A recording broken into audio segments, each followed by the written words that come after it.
The blood-red sun hung low over the plains of New Mexico territory as Josephine Ellis stood at the edge of deeming, her world shattered into 1,000 pieces. The telegram clutched in her trembling fingers confirmed what her heart had feared for months. Her husband of 3 years had been living a double life with another woman in Santa Fe. Even as tears blurred her vision, she noticed a lone figure approaching on horseback, silhouetted against the fiery horizon, unaware that this stranger would soon become the cornerstone of her new beginning. "Madam, you look like you could use some assistance," a deep voice called out, stirring Josephine from her trance. She hastily wiped away her tears with the back of her hand and looked up to see a man dismounting from a chestnut stallion. Dust clung to his weathered denim and leather, and a worn Stetson cast a shadow over kind eyes that seemed to hold their own stories of hardship. "I'm quite all right," she lied, tucking the telegram into her pocket. "Pardon my forwardness, but standing alone at dusk with tears on your face tells me different." He removed his hat, revealing sun-bleached brown hair. "Zachary Whitfield, most folks just call me Zach." "Josephine Ellis," she replied automatically, then hesitated. "Mrs. Josephine Ellis, though I'm not certain that title still applies." Zach nodded toward the telegram in her pocket. "Bad news has a way of finding folks, even out here. The worst kind." Her voice cracked. "My husband made vows to me 3 years ago. Turns out he made similar ones to a woman in Santa Fe. I'm sorry to hear that." His expression was genuine, not filled with the pity she'd grown to despise from others. "You new to Deeming?" Arrived on the afternoon train.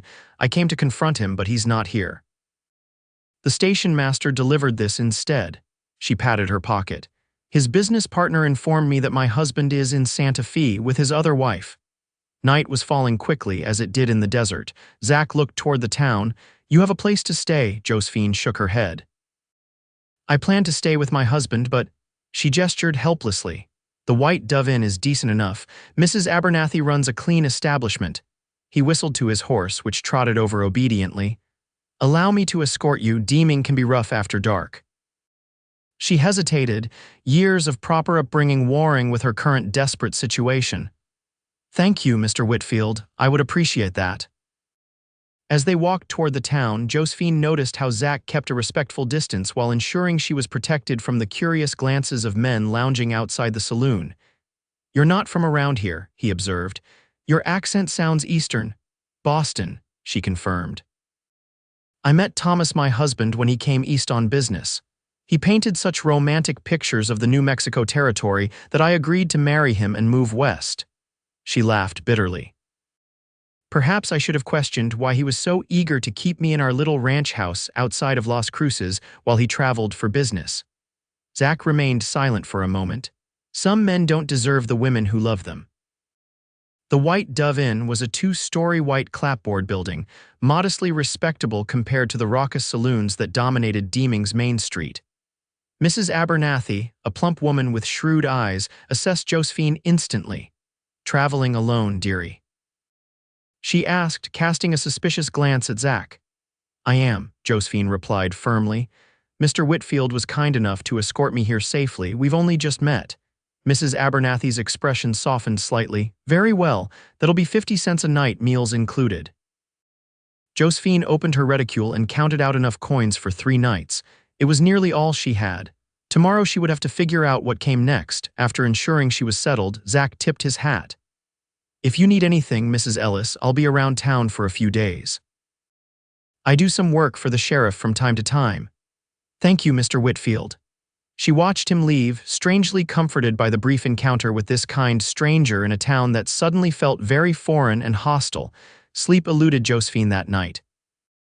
She lay awake, staring at the cracked ceiling of her small room, replaying the past 3 years of her marriage. How had she been so blind? The frequent trips, the vague letters, the way Thomas always discouraged her from accompanying him to Deeming or Santa Fe. In the harsh light of truth, the signs seemed so obvious. Morning brought little relief. After a simple breakfast of biscuits and coffee in the inn's dining room, Josephine set out to find Thomas's business partner, Edward Fleming.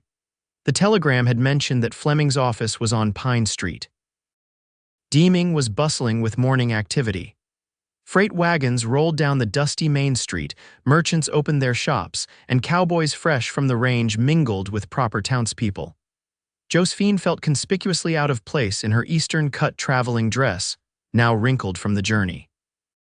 Fleming's office was a small adobe building with a wooden sign reading Fleming and Ellis Mining Investments. Taking a deep breath, Josephine pushed open the door, a bell jangled, announcing her arrival. A bespectacled man looked up from a ledger, curiosity etched on his face. "May I help you, madam? I'm looking for Edward Fleming. You found him." He stood, extending his hand. "And you are Josephine Ellis, Thomas Ellis's wife." Fleming's face fell. He quickly withdrew his hand and cleared his throat. "Mrs. Ellis, I wasn't expecting you." "Clearly not." She fixed him with a steely gaze. "I received your telegram. I would like to know everything about my husband's situation." Awkwardly, Fleming gestured to a chair. "Please sit down. This is delicate." "I assure you, Mr. Fleming, whatever delicacy existed in this situation evaporated when I discovered my husband has another wife." Fleming nodded, removing his spectacles to polish them nervously. "Thomas and I have been business partners for 5 years.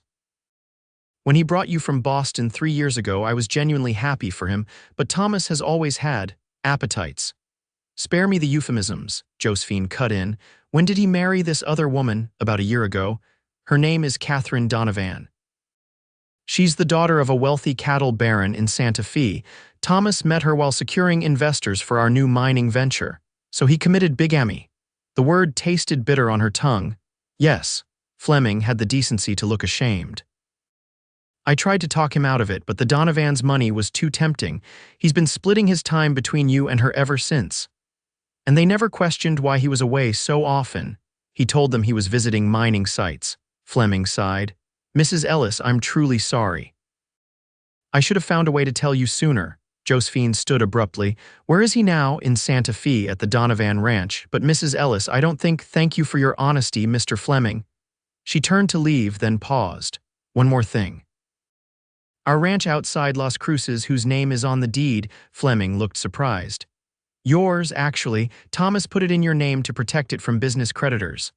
A small, cold comfort. At least she wasn't homeless. As she stepped back into the harsh sunlight, Josephine nearly collided with a familiar figure, Mrs. Ellis. Zach Whitfield tipped his hat. "I was just checking to make sure you were settling in all right, Mr. Whitfield." Despite everything, she found herself grateful for his presence. "I was just learning the full extent of my husband's deception." Zach's expression darkened. "I see." "No, you don't," she laughed without humor. "My husband has another wife in Santa Fe, a legal wife. I'm not even sure anymore. All I know is that the vows he made to me have been thoroughly broken." Josephine wasn't sure why she was confiding in this virtual stranger, but something about Zachary Whitfield's steady presence invited trust. "Would you allow me to buy you lunch, Mrs. Ellis?" "You look like you could use a friendly ear." She should refuse. It wasn't proper for a married woman. Was she still married? To dine alone with a man she barely knew, but propriety seemed like a distant concern now. "Thank you, I would appreciate that." They settled at a small cafe that served simple but hearty fare. Over bowls of beef stew and cornbread, Josephine found herself sharing more than she intended: her privileged upbringing in Boston, her whirlwind courtship with Thomas, her struggle to adapt to frontier life, and now her shattered illusions. "I don't know what to do next," she admitted. "I could return to Boston, but my parents warned me against marrying Thomas. Their disapproval would be unbearable."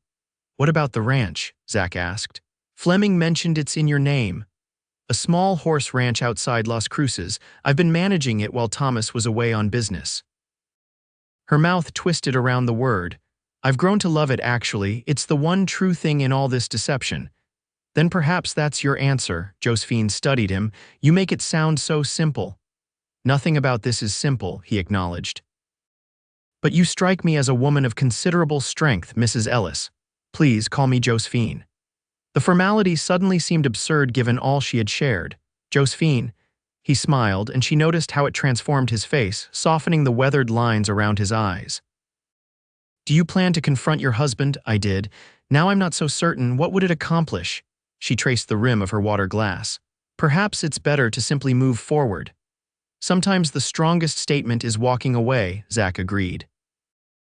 Though I admit, if I were in your shoes, I might be tempted to ride to Santa Fe and call him out in front of his new wife." The image brought a genuine smile to Josephine's lips. "As satisfying as that sounds, I think I'd prefer to preserve my dignity." After lunch, Zach offered to walk her back to the inn, but Josephine shook her head. "I'd like to see more of Deeming while I'm here. I've never actually explored the town despite Thomas's frequent visits." "Then allow me to be your guide. I know Deeming well." They spent the afternoon walking through the dusty streets. Zach pointed out the local landmarks: the courthouse, the Chinese laundry run by the Lee family, the new school building, and the territorial bank where, he mentioned casually, he had once helped the sheriff thwart a robbery attempt. "You mentioned you work for the sheriff sometimes," Josephine recalled. "Are you a deputy?" "Not exactly." He seemed hesitant. "I used to ride with the Rangers in Texas. Now I do occasional work for sheriffs in the territory when they need extra help tracking outlaws or handling difficult situations." "You're a bounty hunter," she guessed. "I prefer freelance lawman," he said with a half smile. "It pays well enough and allows me to keep moving." "You don't have a permanent home," he shook his head. "Not since the war." Josephine wanted to ask more which side he'd fought for, what had happened to make him choose this nomadic life, but something in his expression told her these were wounds better left undisturbed for now. As the afternoon waned, they found themselves at the edge of town, watching the setting sun paint the desert in shades of gold and crimson. "It's beautiful," Josephine murmured. "I've grown to love these sunsets. They're different from the ones in Boston Wilder somehow." "That's the thing about the West," Zach said quietly. "It strips away pretense. Out here you see things for what they truly are." She turned to look at him, struck by the truth in his words. "Thank you for today. You've shown me kindness when you had no obligation to do so." "It was my pleasure." Their eyes met, and for a moment, something passed between them, a recognition, perhaps, of kindred spirits. That night, Josephine made a decision. She would not go to Santa Fe. She would not confront Thomas. Instead, she would return to the ranch near Las Cruces and build a new life for herself. It was time to leave the broken vows behind. The next morning, she sought out Zach to share her plan. She found him at the livery stable, saddling his chestnut horse. "You're leaving," she observed, trying to hide her disappointment. He nodded. "Sheriff received word of trouble at a settlement about 20 miles north, asked if I'd ride out and investigate." "I see." Josephine hesitated. "I wanted to tell you that I've decided to return to my ranch, to make a fresh start." Zach's hands stilled on the saddle straps. "That's good news." He turned to face her. "When will you leave?" "Tomorrow. There's a stage coach to Las Cruces in the morning." He seemed to consider something for a moment. "I should be back by tomorrow evening. If you could delay your departure by a day, I'd be happy to escort you." The road can be dangerous for a woman traveling alone. Josephine's heart quickened at the offer. "That's very kind, but I wouldn't want to impose. It's no imposition. I'm heading that way myself." His eyes held hers. "And I'd rest easier knowing you arrived safely." She found herself nodding. "Then I accept, thank you." As she watched him ride away, Josephine acknowledged the truth she'd been avoiding. In just 2 days, Zachary Whitfield had awakened feelings she'd thought dormant. It was too soon. Of course, her marriage was in shambles, her life in upheaval. Yet she couldn't deny the flutter in her chest when he smiled at her, or how his steady presence made her feel both protected and respected. That afternoon, Josephine visited the bank to assess her financial situation. To her relief, she discovered that Thomas had maintained a separate account in her name with a modest but sufficient sum. It would be enough to keep the ranch running until she could generate more income from the horses. She was leaving the bank when she heard someone call her name. Turning, she saw Edward Fleming hurrying toward her, his face flushed with exertion. "Mrs. Ellis, thank goodness I found you. I've just received a telegram from Santa Fe." He handed her a piece of paper, his expression grim. "It's Thomas. There's been an accident." Josephine unfolded the telegram with trembling fingers. "Thomas Ellis injured, stop, thrown from horse on Donovan property, stop condition, critical, stop, advise wife immediately, stop, his other wife is with him now," Fleming said quietly. "But I thought you should know."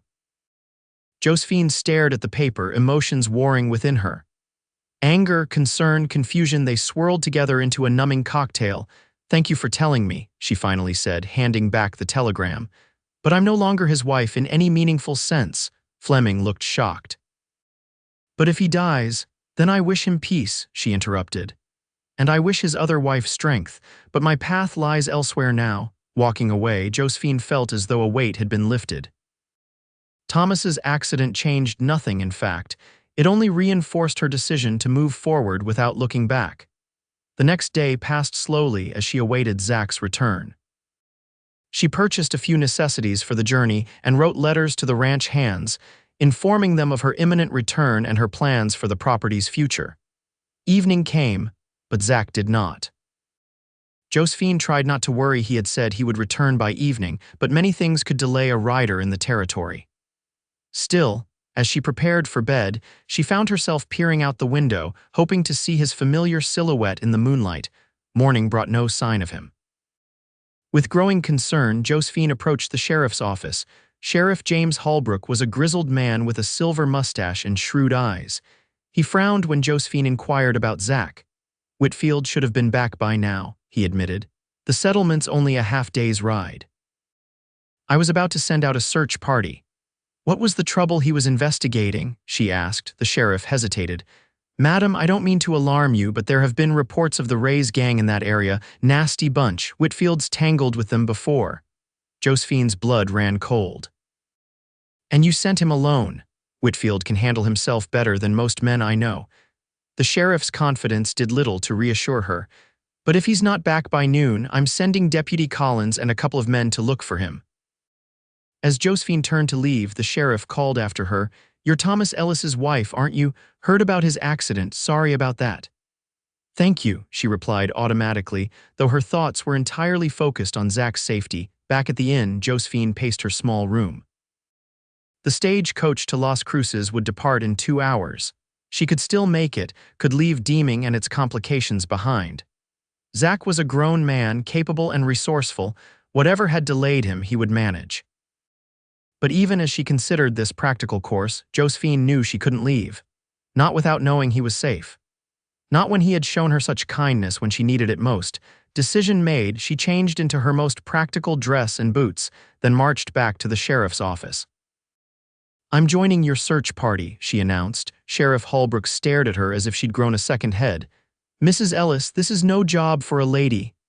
I'm an excellent rider, Sheriff, and I know basic tracking. My ranch hands taught me. She stood her ground.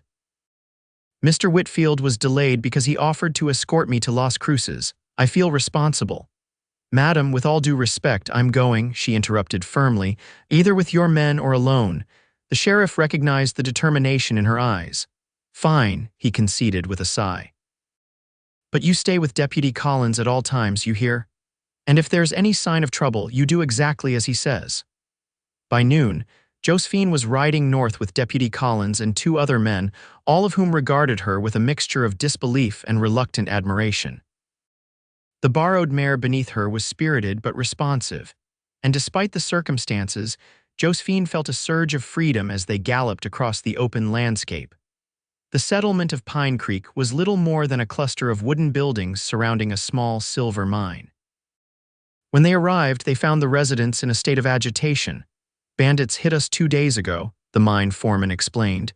Your man Whitfield tracked them north toward the mountains, said he'd be back by nightfall, but we ain't seen him since. Deputy Collins frowned. Did he go alone? Tried to convince young Miller here to go with him, but Whitfield insisted it was too dangerous. Said he'd just scout their location and report back to you folks. Josephine's worry deepened. If Zach had found the Rays gang, what had happened to him? The search party continued north, following the trail Zach had taken. As they entered more rugged terrain, Deputy Collins signaled for them to slow down. We're getting close to Ray's territory, he warned. They have a hideout in these hills somewhere. They proceeded cautiously, alert for any sign of ambush. The trail led them to a narrow canyon where Collins suddenly raised his hand for them to halt. Look there, he whispered, pointing to a rocky overhang. Fresh blood. Dismounting, the deputy examined the ground. There was a struggle here. Multiple horses. He looked grim. And these drag marks suggest someone was wounded and taken that way. He pointed toward a nearly invisible path that snaked up the canyon wall. Whitfield? One of the men asked. Can't say for certain, Collins replied, but it's a good bet. Josephine's heart pounded. We need to find him. Mrs. Ellis, this is where you stay back, Collins said firmly. Johnson will remain with you while Parker and I scout ahead. She wanted to protest but recognized the wisdom in his words. This was no place for heroics. As Collins and Parker disappeared up the path, Josephine dismounted and paced anxiously. Johnson, a young cowboy with a ruddy face, tried to reassure her. Whitfield's tough as nails, madam. If anyone can survive an encounter with the Ray's gang, it's him. How does he know them? She asked. Johnson looked uncomfortable. It's not my story to tell, madam, but let's just say there's bad blood between Whitfield and Vicent Rays that goes back years. An hour passed with excruciating slowness. Then, too. Johnson grew increasingly nervous, fingering his rifle and scanning the canyon walls. Something's wrong, he muttered. They should have been back by now. Just as he spoke, gunshots echoed through the canyon, 3 in rapid succession, then 2 more. Johnson immediately positioned himself in front of Josephine, rifle raised. Get behind those rocks, he ordered. More shots rang out, accompanied by distant shouts. Johnson hesitated, torn between protecting Josephine and helping his comrades. Go, she urged him. I'll stay hidden. With a reluctant nod, he mounted his horse. Stay low and quiet. If I'm not back in 20 minutes, take your horse and ride straight back to Pine Creek. As Johnson galloped up the path, Josephine retreated to the shelter of a large boulder. Minutes ticked by, marked only by occasional gunfire and the hammering of her own heart. Then came the sound of approaching horses, multiple riders coming fast. Josephine pressed herself against the rock, praying it was Collins and the others returning. It wasn't. 3 men on lathered horses burst into the canyon. 2 supported a third between them, who was slumped in the saddle, blood staining his shirt. Even in the fading light, she recognized Zach's chestnut stallion. Without thinking, Josephine stepped out from her hiding place. Stop! The riders halted abruptly, weapons instantly trained on her. She raised her hands slowly. Please, she said, fighting to keep her voice steady. That man needs medical attention. The rider on the left, a swarthy man with a pockmarked face, spat on the ground. Who are you? A friend of Zach Whitfield's. She took a cautious step forward. Please let me help him. The men exchanged glances. The wounded man between them groaned, his head lolling forward. He won't make it to town, the second rider said in accented English. We promised.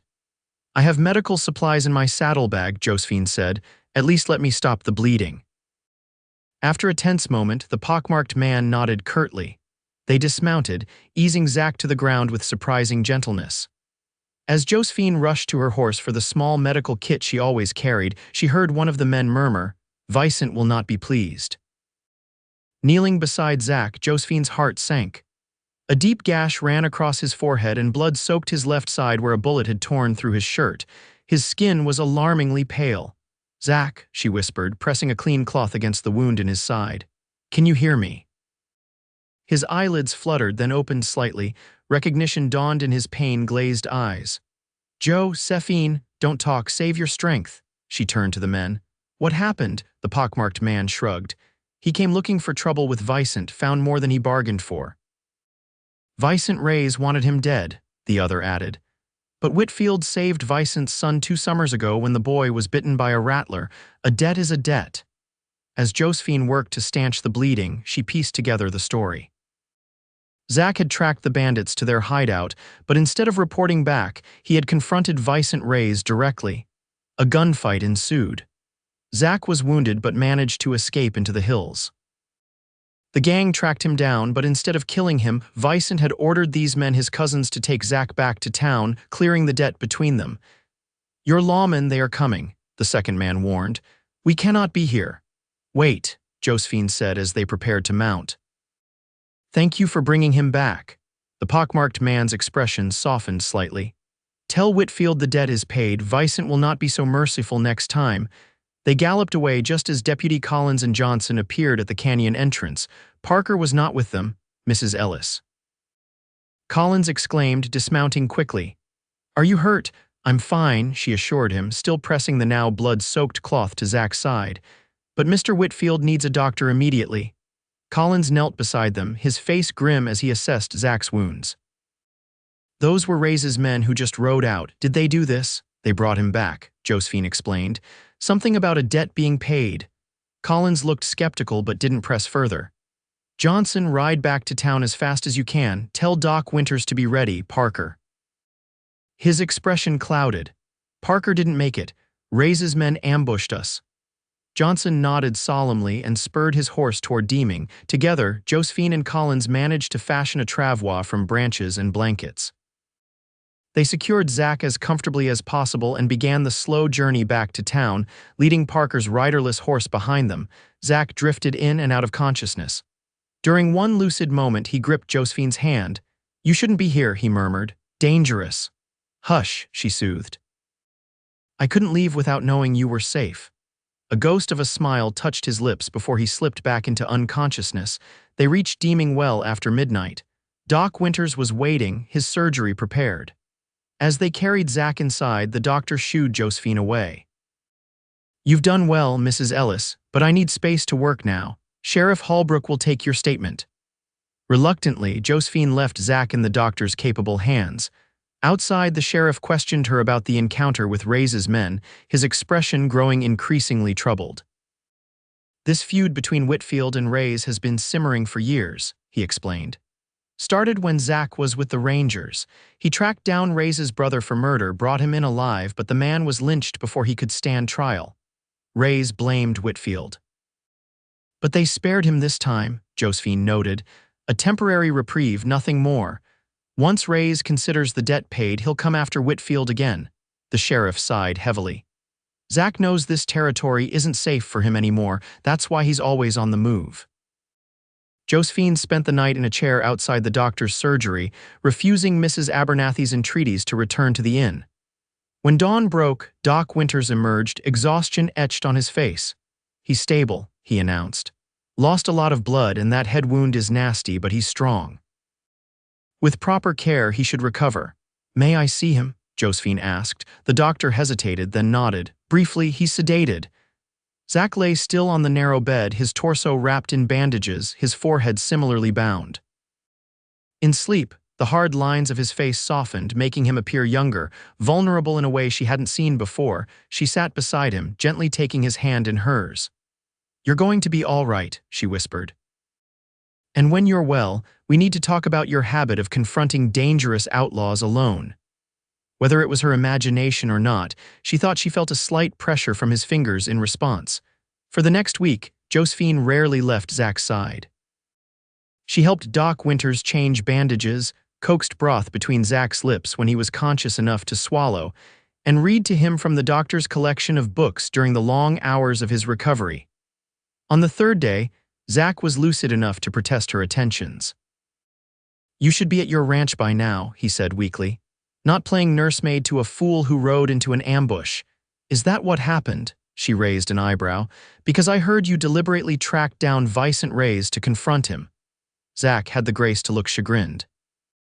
"The gang had been terrorizing settlements for months. Someone needed to put a stop to it. And that someone had to be you." She couldn't keep the exasperation from her voice. "Alone against an entire gang. I wasn't planning to engage them," he insisted. "Just gather intelligence for the sheriff. But then I saw Ray's and..." He trailed off, and old grudges took over, she finished for him. He closed his eyes briefly. "Something like that." "The sheriff told me about Ray's brother," Josephine said quietly. "It wasn't your fault he was lynched." "I should have protected him better." Zach's voice was tight with old regret. "Manuel Ray's was guilty of murder, yes, but he deserved a fair trial, not a rope from a cottonwood tree." Josephine squeezed his hand. "You can't carry that forever, Zach." He met her gaze, something vulnerable and raw in his eyes. "Why did you come looking for me? You could have been killed." "Because you showed me kindness when I needed it most," she replied simply, "and because..." She hesitated, then pressed on. "Because in the short time I've known you, you've come to matter to me." A silence stretched between them, filled with unspoken possibilities. "Josephine," he finally said, his voice hoarse, "I'm not a man who can offer stability. My past follows me like a shadow." "I'm not asking for promises," she replied. "I'm still sorting through the wreckage of broken ones." As days passed and Zach grew stronger, they spoke more openly about their pasts. He told her about his childhood in Missouri, his service with the Union Army during the Civil War, and the restlessness that had driven him west afterward.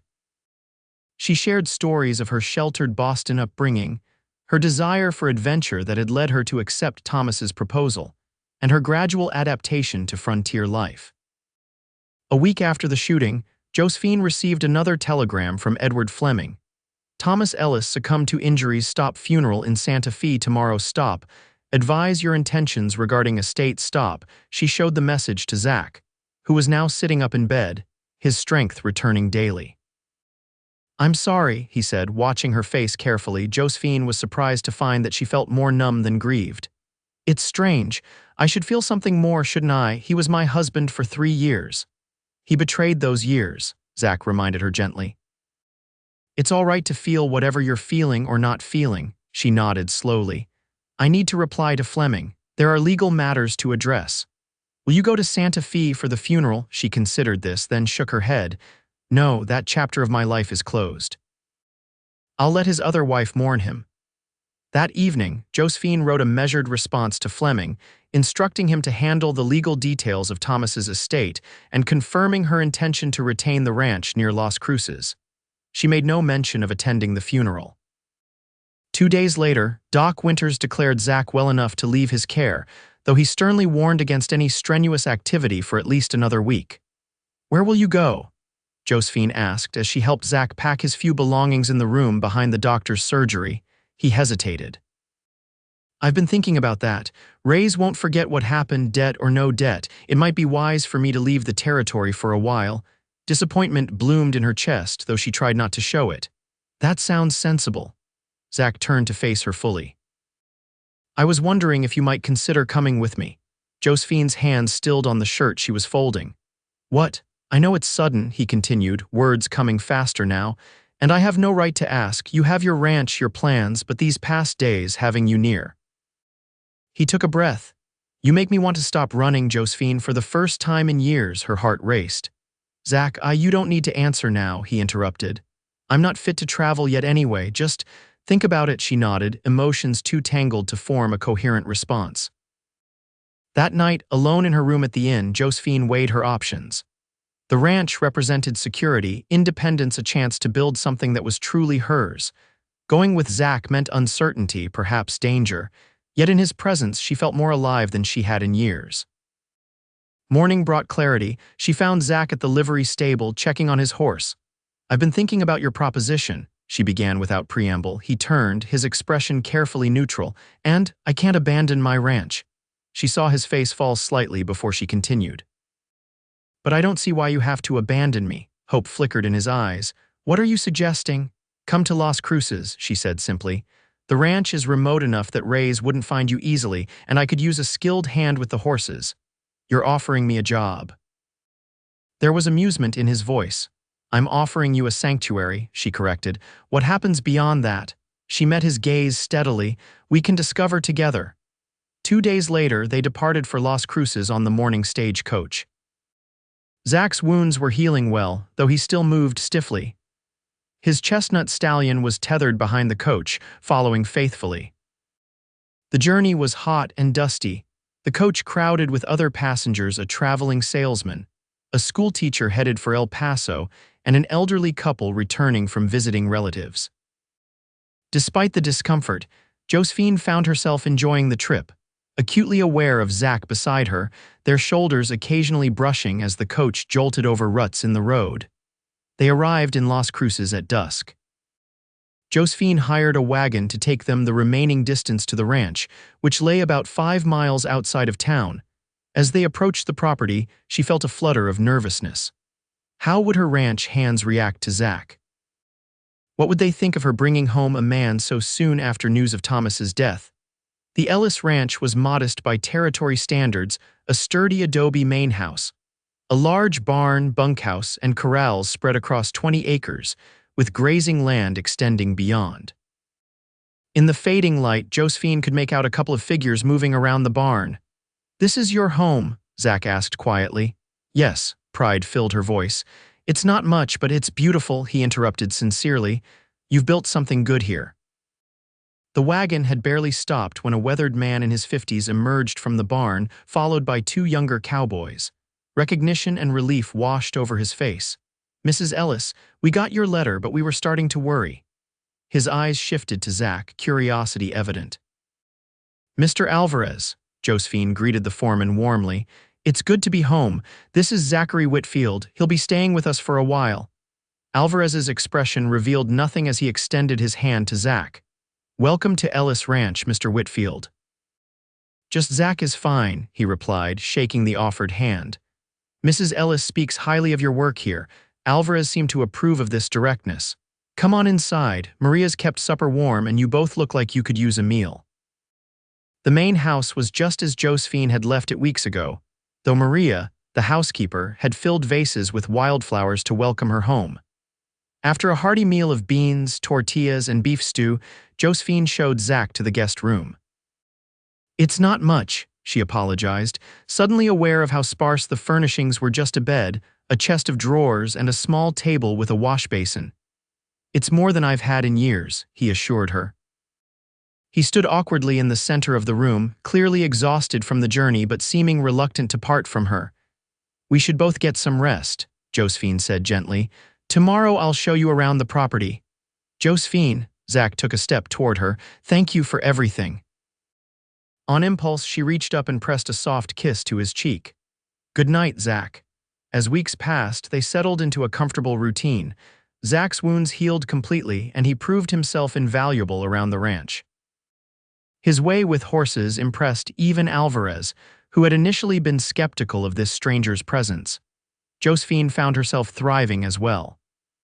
With Thomas gone, she took full control of the ranch's operations, making decisions about breeding, sales, and expansion that she had previously deferred to her husband's expertise.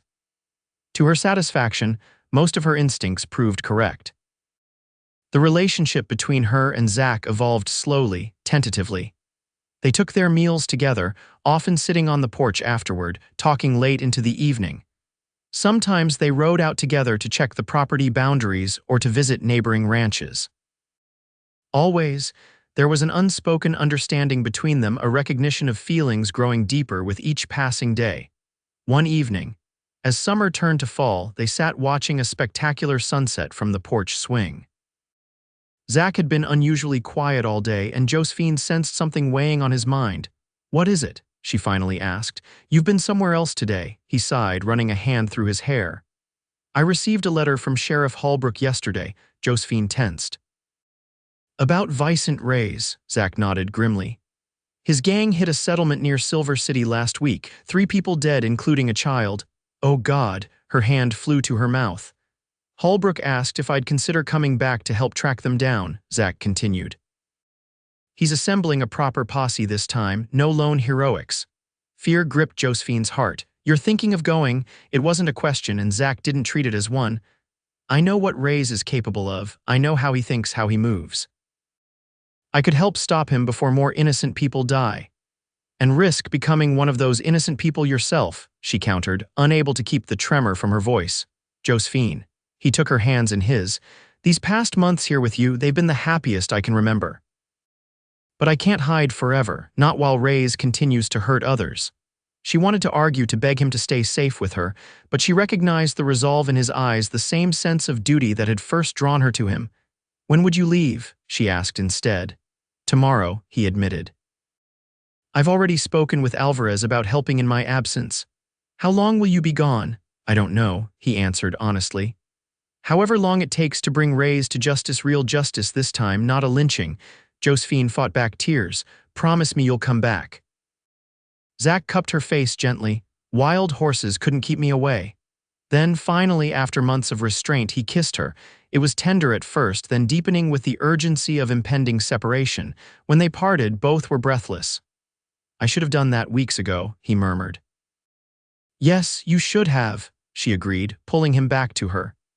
That night they lay together beneath the stars on a blanket in the meadow behind the house, discovering each other with reverent hands and whispered endearments. It was improper, scandalous, even by society's standards, but in that moment, Josephine couldn't bring herself to care about propriety. Thomas's betrayal had freed her from such constraints. Dawn found them still entwined, reluctant to part. Zach traced the curve of her cheek with his fingertips, as if committing her features to memory. "I love you, Josephine Ellis," he said softly. "I think I have since that first evening in Deeming when you stood so brave and defiant despite your broken heart." Tears pricked her eyes. "I love you too, please come back to me." He dressed quickly, then knelt beside her. "I have no right to ask this, not when I'm riding into danger, but when I return." He took a deep breath. "Would you consider becoming Josephine Whitfield?" Joy and fear battled within her. "Are you proposing to me, Zachary Whitfield?" Inelegantly, yes. His smile was tender. "I know you've had your fill of broken vows, but I promise you if you'll have me, mine will be kept until my dying breath." She pulled him down for one last, lingering kiss. "Then yes, my answer is yes." 2 hours later, she stood watching as he rode away, the morning sun glinting off his chestnut stallion's coat. It would be weeks, perhaps months, before she saw him again, if she saw him again at all. The thought chilled her, but she refused to give in to fear.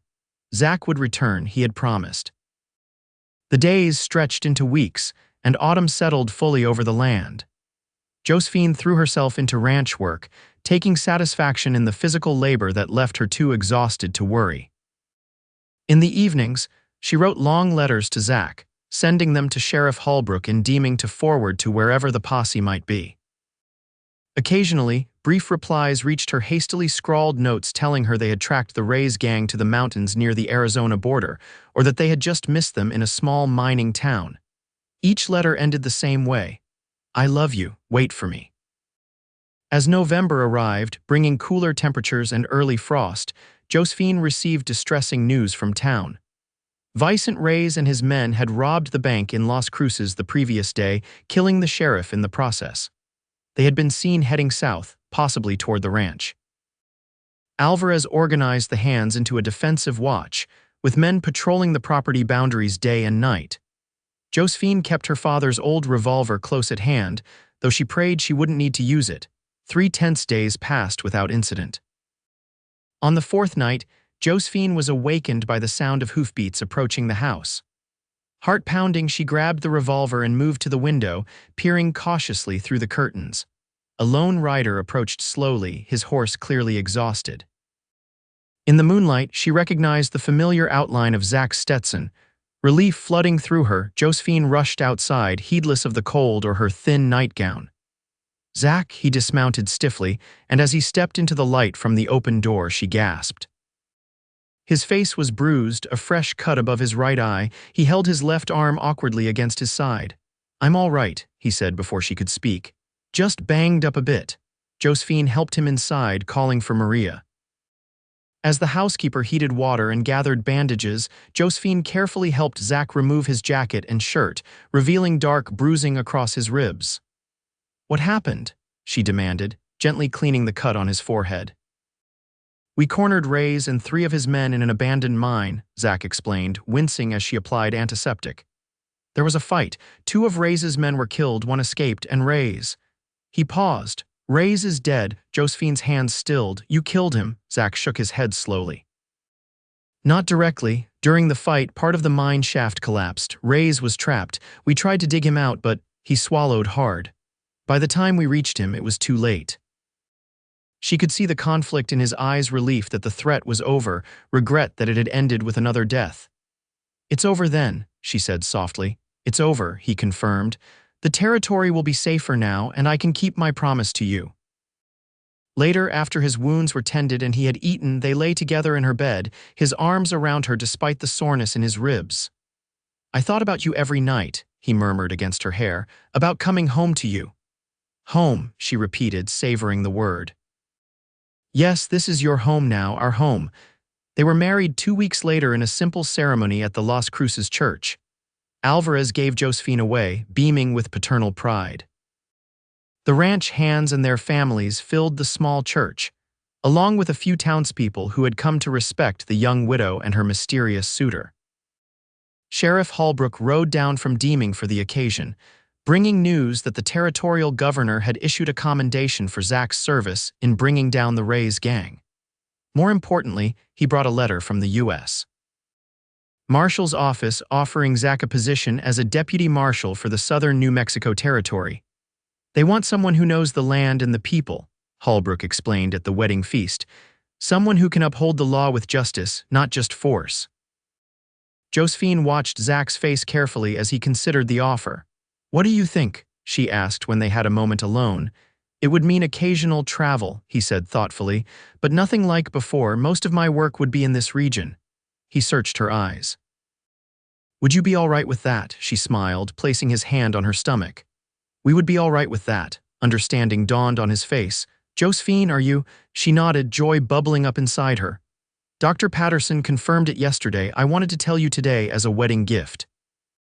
Zach swept her into his arms, laughing with pure happiness. "A child, our child," he set her down gently, suddenly concerned. "I didn't hurt you, did I? I'm not made of glass," she assured him, still smiling. "We're both perfectly fine." As spring blossomed across the land, so did new life at the Ellis Whitfield ranch. Josephine's belly grew round with their child, while Zach divided his time between his martial duties and expanding the ranch's operations. They added a new wing to the house, planted an orchard, and purchased additional breeding stock that promised to make their horses some of the finest in the territory. Word of Deputy Marshal Whitfield's fair treatment of settlers and natives alike spread throughout the region. His reputation for firm but compassionate enforcement of the law earned him respect from all quarters. Josephine took pride in her husband's work, even on the nights when duty kept him away from home. On a warm June evening, under a full moon that bathed the land in silver light, Josephine went into labor. Maria sent one of the ranch hands galloping for the midwife in town, while another rode to fetch Zach, who was helping settle a land dispute in a nearby settlement. By the time Zach thundered into the yard, hair wild and face etched with concern, Josephine had been in labor for 3 hours. He paced outside the bedroom, flinching at each cry of pain until Maria finally took pity on him and allowed him inside. Josephine lay propped against pillows, her face flushed and damp with perspiration. She reached for his hand as another contraction seized her. "You're doing beautifully," the midwife encouraged. "Not much longer now."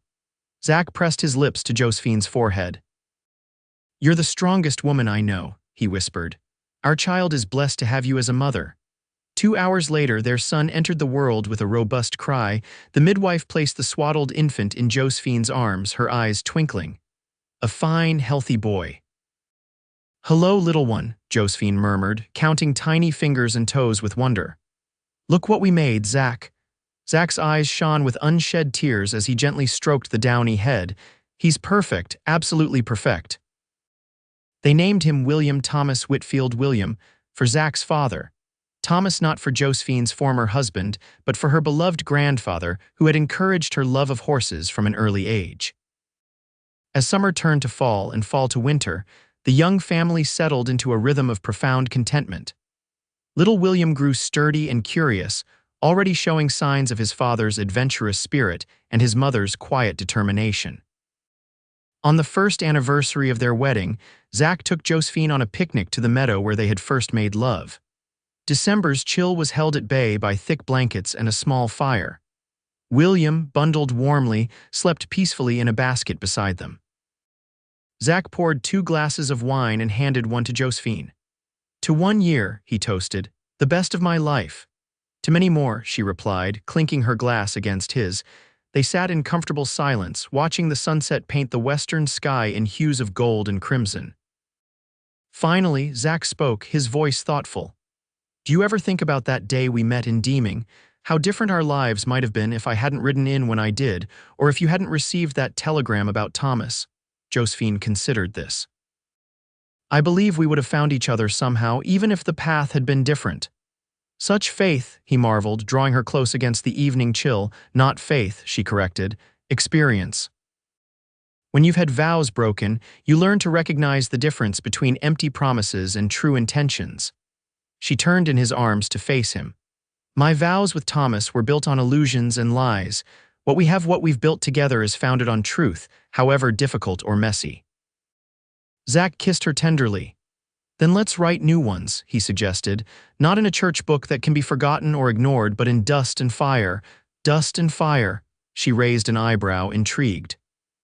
"Dust because it's everywhere in this land we love, in the air we breathe, on our clothes, in our home." He took a stick and drew a heart in the dirt beside their blanket. And fire because that's what I feel for you, something that can never be extinguished, that warms and illuminates even the darkest nights. Josephine smiled, moved by his uncharacteristic poetry. Very well, Marshal Whitfield. Let's write these new vows. He traced words in the dirt, speaking them aloud as he wrote. I, Zachary, promise to love you through all seasons, to respect your strength, to share your burdens, and to cherish each day we're given together.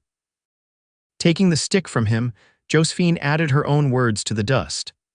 I, Josephine, promise to stand beside you in all battles, to honor your courage, to build our dreams together, and to love you beyond the last breath I take. The fire crackled beside them, sending sparks upward to meet the emerging stars. Zach tossed the stick into the flames, watching as it caught and burned bright. Now our vows exist in both dust and fire, he said softly, in what endures and what transforms. Little William stirred and whimpered. Josephine lifted him from his basket, cradling him against her shoulder. The three of them sat together, wrapped in blankets in each other's arms as full darkness descended and the fire burned low.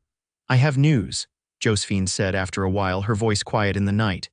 Doctor Patterson says we should expect another addition to our family by late summer. Zach's embrace tightened around them both. Truly, she nodded against his chest. Truly. As they gathered their things and prepared to return to the warmth of their home, Josephine took one last look at the words they had traced in the dust, now partially erased by the evening breeze. It didn't matter. Their vows were etched not just in earth and flame, but in their hearts and in the life. They continued to build together a life forged from broken promises and renewed in the wild, unforgiving, beautiful land they called home. The years passed, marked by the rhythms of ranch life and the growth of their family. Their daughter, Sarah Elizabeth, arrived in August of 1881 with her father's blue eyes and her mother's determined chin. 2 years later, they welcomed another son, James Alvarez, named partly for the loyal foreman who had become like family. Zach's work as a marshal brought occasional danger, but also deep satisfaction. Under his influence, the territory saw a decline in lawlessness and an increase in fair treatment for all its inhabitants, regardless of origin. Josephine expanded the ranch's operations to include not just horse breeding, but also a small program teaching horsemanship to local children, including those from the nearby Apache reservation. In 1885, tragedy struck when a severe drought followed by devastating wildfires threatened much of southern New Mexico. The Ellis Whitfield Ranch lost nearly half its grazing land and several outbuildings. For weeks, Zach, Josephine, and the hands fought desperately to save what they could, working alongside neighboring ranchers in a communal battle against nature's fury. During one particularly harrowing night, as they fought to divert the fire from the main house, Josephine found Zach standing alone, watching the distant flames with a haunted expression. "What is it?" she asked, placing a hand on his arm. "I was just thinking about our vows in dust and fire," he replied quietly. "I never imagined they would be tested quite so literally." She leaned against him, exhaustion evident in every line of her body. "Yet here we stand together." "Together," he echoed, drawing strength from her presence. They rebuilt what was lost, and in time the land recovered its beauty. Their children grew strong and capable, each developing their own connection to the ranch and its heritage. William, now 15, showed his father's talent for tracking and justice, often accompanying Zach on his less dangerous assignments. Sarah, at 13, had inherited her mother's gift with horses and her father's charm. 10-year-old James revealed an unexpected aptitude for numbers and business, meticulously tracking the ranch's accounts in a ledger of his own. In 1896, as Josephine approached her 44th birthday, she received a letter that reopened a chapter of her past she had long considered closed. It came from Catherine Donovan Ellis, Thomas's other wife, now a widow for 15 years. "She's dying," Josephine told Zach one evening as they sat on their porch swing, the letter open in her lap. "Consumption. She wants to meet me before she passes." Zach's expression was guarded. "After all this time, why? She says she has something that belongs to me, something Thomas meant for me to have." Josephine folded the letter carefully. "She's in Santa Fe. The doctor gives her only weeks." Do you want to go? Zach asked, studying her face. Josephine considered this. I think I need to, not for Thomas's sake, but for my own peace, and perhaps for hers as well. The journey to Santa Fe took 3 days by train and carriage. Zach insisted on accompanying her, though he promised to wait outside during the actual meeting. The Donovan Ranch on the outskirts of Santa Fe was impressive, far grander than their own modest spread, a testament to the wealth that had tempted Thomas into his deception. Catherine Ellis received Josephine in her bedroom, propped up on pillows, her once beautiful face now gaunt from disease. A maid showed them in, then discreetly withdrew. Mrs. Whitfield, Catherine greeted her, voice barely above a whisper. Thank you for coming, Mrs. Ellis. Josephine sat in the chair beside the bed. Your letter said you had something for me. Catherine nodded weakly, gesturing to a small chest on the bedside table. In there, but first I owe you words that are long overdue. She drew a labored breath. I didn't know about you when I married Thomas. I discovered the truth only after his death, when papers in his office revealed everything. Josephine felt an unexpected wave of sympathy for this woman who had also been deceived. He was skilled at maintaining his secrets. Too skilled. Catherine's hollow laugh triggered a bout of coughing. When she recovered, she continued, I've lived 15 years with the knowledge that my marriage was a lie, that the respectability I thought I had was built on deception.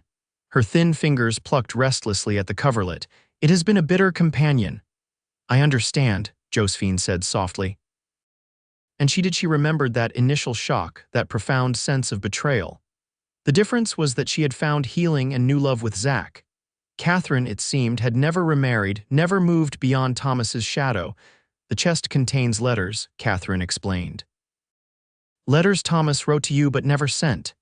After his accident, as he lay dying, he asked me to find them and make sure you received them. I refused. Her eyes, bright with fever, held Josephine's. I was angry, jealous of a woman I'd never met. But now, facing my own end, I find I cannot take that spite with me to the grave. Josephine glanced at the small chest, uncertain whether she wanted this intrusion from the past. Why would I want to read them now, that chapter of my life closed long ago? Because they contain the truth, Catherine replied simply, and truth, however painful, is preferable to lies. She reached for Josephine's hand with surprising strength. We were both victims of his selfishness. In another life, perhaps we might have been friends. Something passed between the two women, then a recognition, an acknowledgement of shared experience that transcended the unusual circumstances of their connection.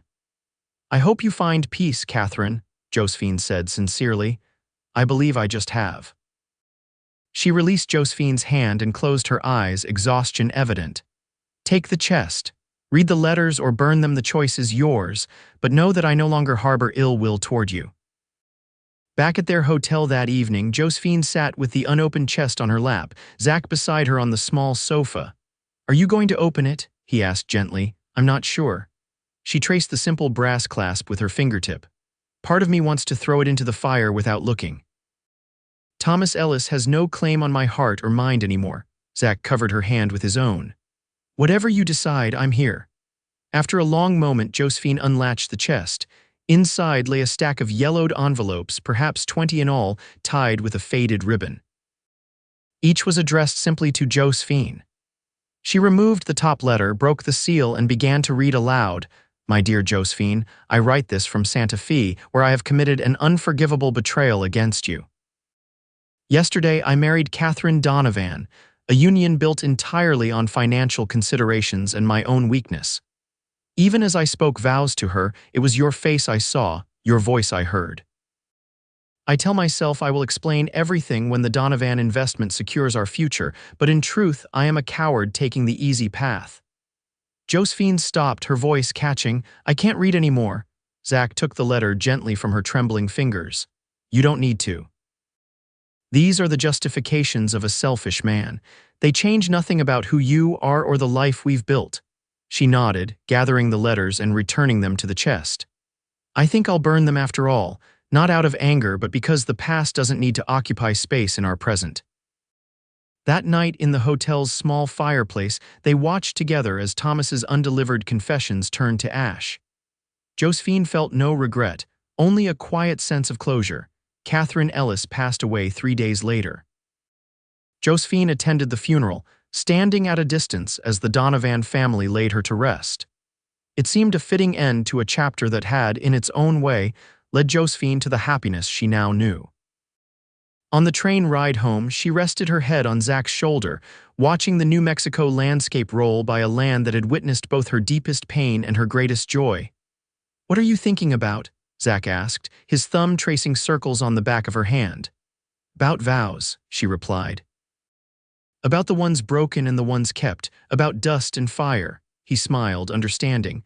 "Our vows have weathered quite a lot, haven't they? Drought, fire, danger, time itself. And they remain," she said with quiet certainty. "Not because they were spoken in a church or written in a book, but because we renew them every day in how we live and love." Zach kissed the top of her head. "I look forward to renewing them for many years to come."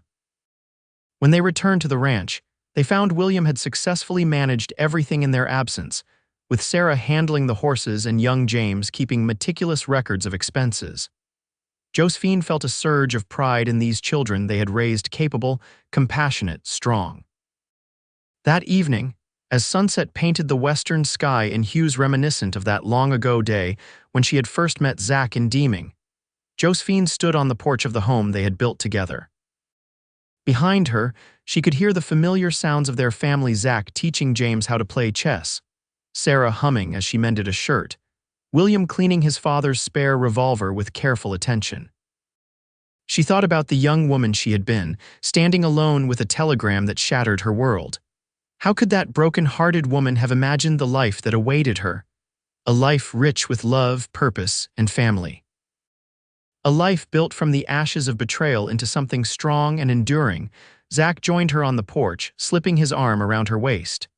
"Penny for your thoughts, Mrs. Whitfield." Josephine leaned into his embrace. "I was just thinking that some vows, once broken, clear the path for better ones to be written." "In dust and fire," he murmured, echoing words spoken years ago in a meadow not far from where they now stood. "In dust and fire," she agreed, turning to kiss him as the last light of day yielded to the first stars of evening, constant and bright in the vast New Mexico sky.